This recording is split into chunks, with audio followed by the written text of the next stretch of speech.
understand session-related vulnerabilities in a web application. So first understand what is a session. So there's a web application which has a login URL. You go to that URL, you submit your user ID and password. After a successful authentication, web server allocates you a session token.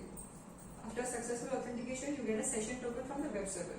And after that, whichever inside web URL or web page you access of that web application, every transaction, every request response, this session token is transmitted or transferred between the client and the server.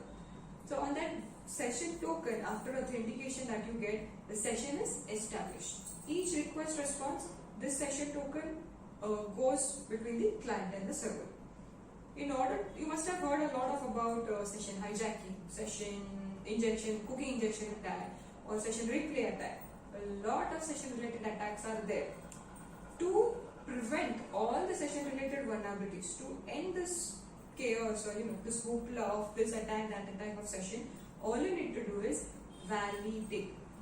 Validate the session token that is going between the client and the server. For each request, that unique session token given could be a cookie or Algorithm token. That unique session token should go from the server to the client, and with its response, the session token should come back to the server. When the response is coming back, server needs to validate whether or not the session token is valid for me. Is it authenticated? Has it expired? If it's not expired, is it valid? Okay, then I'll submit the response. So each request response transaction validate the session token on the server side.